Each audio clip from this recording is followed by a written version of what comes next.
How to reinvent yourself after narcissistic abuse. Let's do it.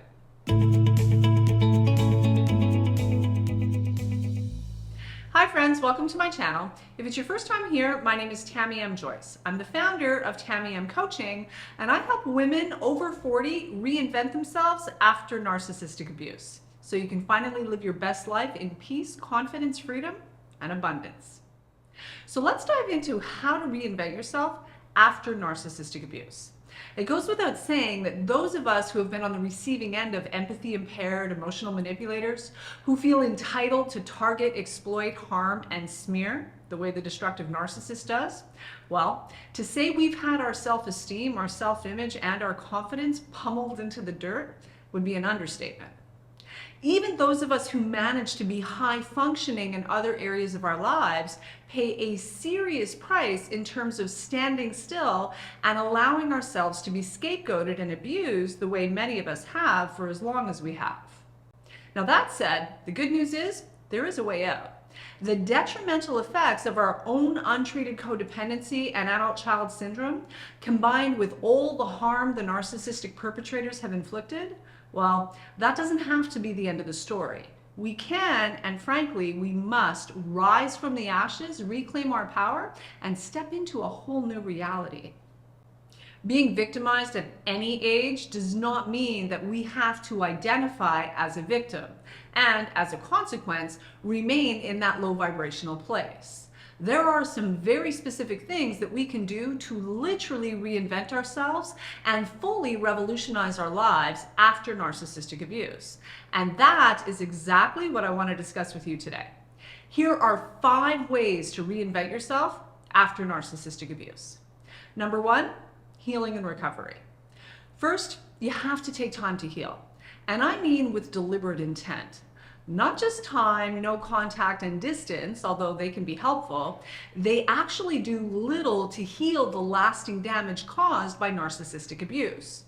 In order to heal for real, you have to be willing to take your obsessive focus off of the narcissist and all the horrible ways they showed up and all the horrible things they did and said, and instead pour all of your time, energy, and attention into your own healing and recovery journey. And not just paying lip service to doing the work either. Meaning there's a whole lot more to healing from these issues than just binge watching YouTube videos and reading a few books and calling it doing the work. I mean actual healing and recovery work. The kind that shifts you both consciously and subconsciously. The deep, hard, uncomfortable work of going within and meeting yourself, healing your wounded inner child, learning how to love yourself for real, developing deep down unshakable self-love and self-worth.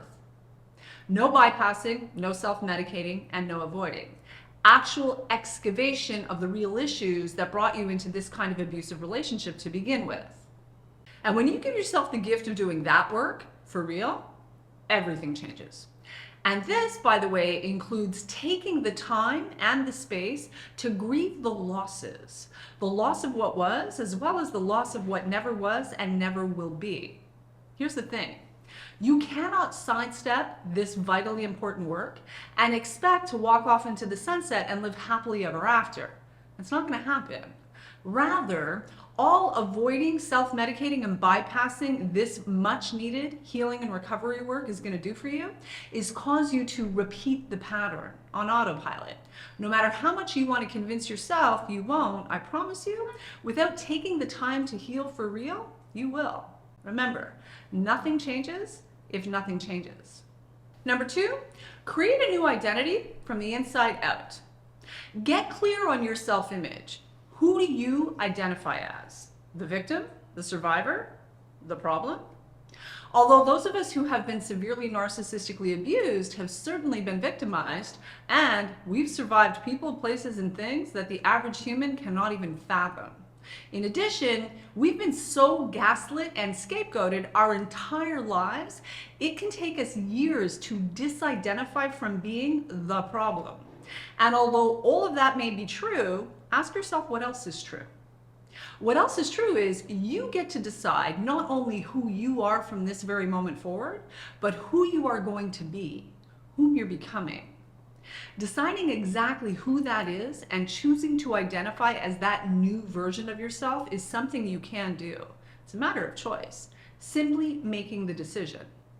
Now, needless to say, there's going to be some subconscious programming that's likely to get in your way and trip you up. So, although I firmly believe in the power of a firm and decisive decision, the reality is embodying and becoming this new up-leveled version of yourself is going to take some concerted effort and work. There's that word again. Consciousness is work, friends. There's no way around it.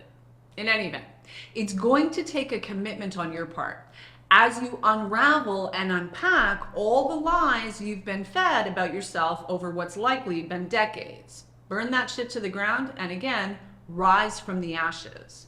This doesn't happen by accident. Again, it takes work, commitment to the process. The process of reprogramming your subconscious and getting crystal clear and moving forward until you fully embody the new you, the real you. The you were always meant to be before you took on and believed all the lies from the devil. And although there are very specific things you can do to make this happen for yourself while overriding any self-sabotage programs and patterns you might be running, it's actually not as difficult or as complicated as it sounds. You just have to be willing to do the work. Number 3, heal your money mindset. Let's face it, financial abuse is often a big part of being narcissistically abused. And even if we weren't directly financially abused and exploited, the ways in which we have been scapegoated and harmed can do such a number on our self-esteem that we financially abuse ourselves. Here's what I know for sure.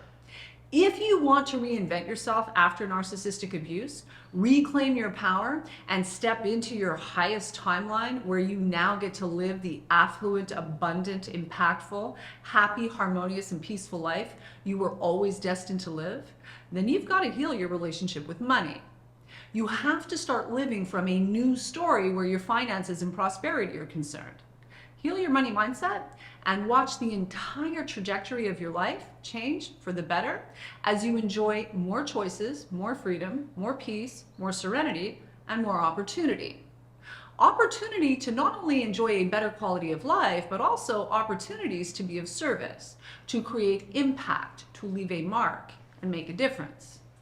We cannot put a dent in the darkness and evil that is so pervasive on this planet when we're operating from a place of scarcity and poverty. We need more good-hearted, highly empathic humans who are also well-resourced, helping us turn this ship around. It's time to heal the stories you carry around money. Now comment below and let me know whether or not this resonates with you.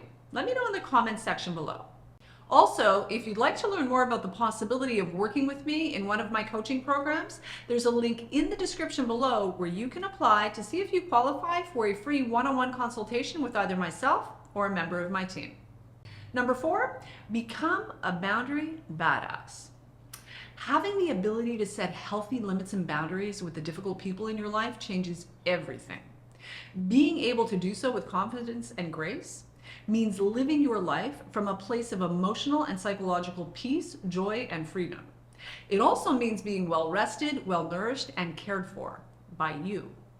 And if that's not enough, you should know that people respect people who respect themselves enough to set healthy limits and boundaries. People respect people who respect themselves as well as value their time, energy, and resources. They may not always like it when they're not getting their way, in particular when they're used to having their way with you, but I promise you, they will respect you for it, even if they never admit it. If you haven't figured out how to do this for yourself yet, it's time now. Number 5, master the art of reality creation. Here's what's true. You are a powerful creator. Whether you realize it or not, you are actually creating your reality every moment of every day. And there are very specific things you can learn how to do and do well in order to begin to do that more consciously and with deliberate intent to literally call out of the ether and manifest the reality you would prefer to be living. This is a skill you can develop, and fast when you know how. So take the time and give yourself the gift of mastering this skill. Your happiness, your joy, your peace, and the quality of the rest of your life literally depends on it. And on that note, I'm going to call it a wrap. But before I do, I have a special announcement to make.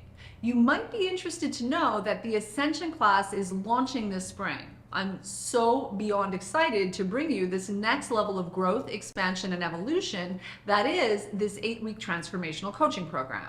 If you want to go deep with me into the work of reinventing yourself after narcissistic abuse, then this is for you.